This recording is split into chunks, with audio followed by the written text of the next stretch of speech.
Coming up on today's show, will this be a breakout season for Isaiah Likely? We got an update from him on training camp in just a few moments. Also, wide receiver woes continue in camp. We'll talk about Rashod Bateman and others coming up in a matter of moments. Also, some roster changes to get to. All of that and more coming up on today's show. Tyler Jones here with you. Thanks for joining us. Training camp is here. And we want as many people as possible to be able to watch today's show, so we need your help. We need you to share today's show. Here's how you do it. Click the share button, select the Facebook icon, click post to Facebook, sound off with your thoughts in the description, and tag Baltimore Ravens by Chat Sports on Facebook. Would love to see everybody get involved. Share today's show. We certainly would appreciate it, and we'll get started here on Ravens Rundown.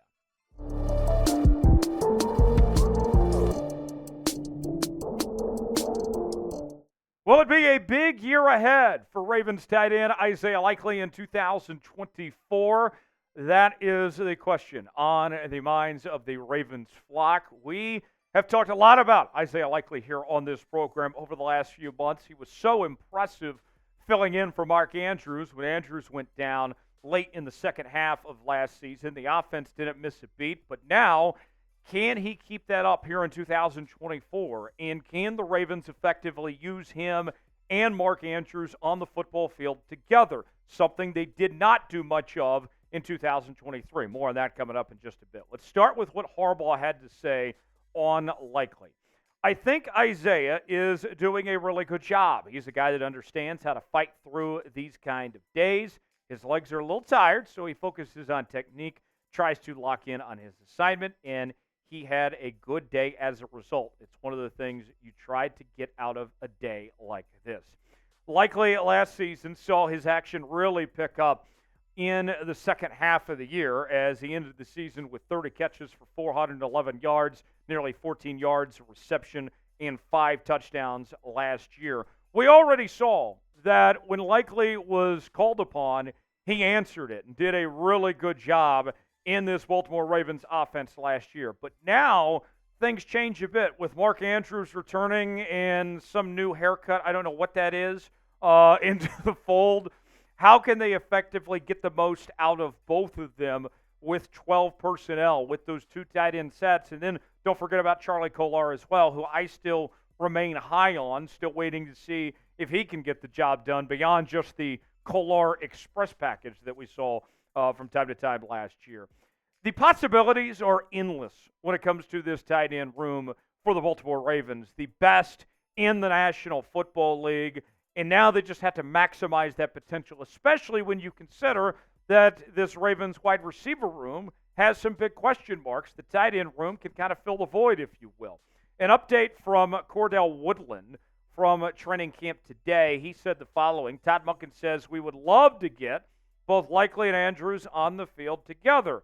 That all sounds well and nice, but Todd Monken, the OC, who I'll admit, I'm a big fan of Todd Monken, but this is, I would argue, his biggest weakness was that he didn't get these two on the field together a whole lot last year. By the numbers, the multiple tight end looks, the Ravens ran 12 personnel just 11% of the time.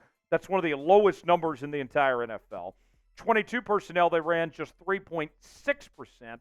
And the multiple tight end sets just 14.7%.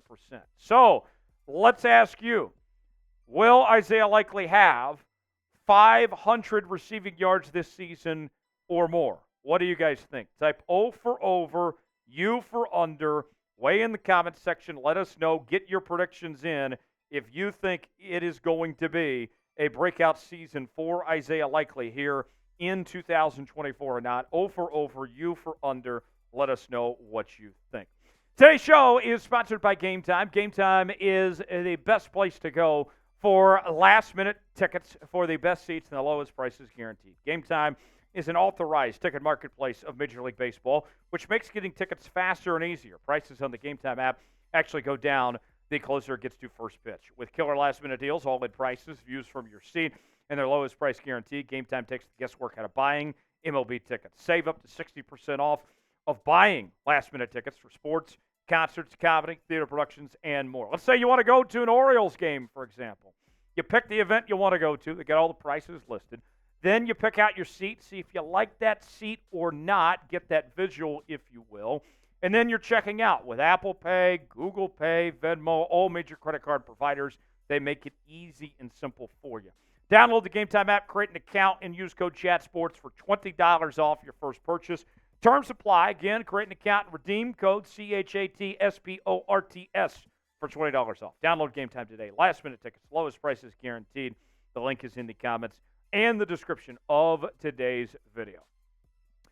We were very worried about this, and here we are, folks. The wide receiver woes continue for the Baltimore Ravens. Rashod Bateman, Tez Walker, and Deontay Hardy all were not present at practice on Tuesday.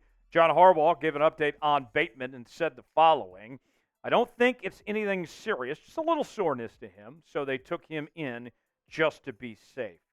Early into camp, but this is the last position group that needs many people missing, especially with Lamar Jackson out with the illness last week and all of that. This just isn't what you wanted if you're the Baltimore Ravens to be shorthanded here. As you can see, you look at the wide receiver depth chart here. Zay Flowers didn't look great last week, but I'm not worried about him. I think Zay Flowers is going to have a fine sophomore season.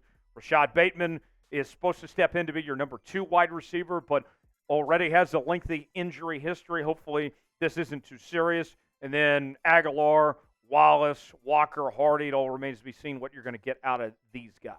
The wide receiver 3 spot is interesting. It's kind of wide open, right? I know Nelson Aguilar is a favorite. Last year he was the number 4 receiver, but Aguilar is another year older. Is he going to be able to step into that role and be that number 3 guy? Or will we see Tez Walker, who looked really good in the offseason, earn that spot? Or could even Deontay Hardy, who was brought in mostly be a special teams guy, could he potentially earn that spot? It's wide open right now. I think Aguilar is the favorite, but it's still open, if you will. If one of these guys really shines, then they got an opportunity to take it right away from Nelson Aguilar. Let's ask you, who is wide receiver 3? Is it going to be Nelson Aguilar? Is it going to be Tez Walker or Deontay Hardy? Type NA for Nelson Aguilar. Type DW for Tez Walker. Type DH for Deontay Hardy. Let us know in the comments section below. All right, let's get to some roster updates now for your Baltimore Ravens. Malik Ham going to injured reserve. Not great news there. And then a new addition to the Baltimore Ravens, Quincy Roche, is now coming to town. And let's tell you a little bit more about Quincy Roche. You can see the statistics, not earth-shattering for Roche by any means. In 2022, he played in 3 games, had just 2 total tackles. 2021, he played in 14 total games, had 38 tackles, 5 tackles for loss, 2.5 sacks, and 1 forced fumble. So we'll see what ultimately happens if he makes the roster or not, and if he has an impact at all remains to be seen. But another addition. We all know the Ravens don't have a ton of money to spend. They're trying to see if they can find some difference makers, if you will, at a relatively cheap cost, and that's what they're doing here with Quincy Roche here. It's one of those low-risk situations, if you will, bringing him to the table here. So let's ask you, does Quincy Roche make the 53-man roster? You got 2 options here. You're going to type Y for yes, or you're going to type N for no. I lean towards no. I don't think he's going to make it, but that's why we play the games, right? Training camp going on, first preseason game next week. He's going to have an opportunity. I don't think that the Ravens are not going to give him a fair shake, if you will, but I would say that the odds are against him to make the roster at this point. Let us know what you think. Y for yes, N for no. Thanks for joining us here on this edition of a Ravens Rundown. Got some exciting stuff coming throughout the next several days, so lock us in, subscribe, stay up to date. If anything happens, any big roster moves, any changes, whatever it may be, we'll keep you posted on that, as well as what's going on with Ravens training camp. Also, share today's video as well. We want as many people watching today's program as possible. Subscribe, share. We certainly appreciate it. I'm Tyler Jones. We'll see you next time here on Ravens Rundown.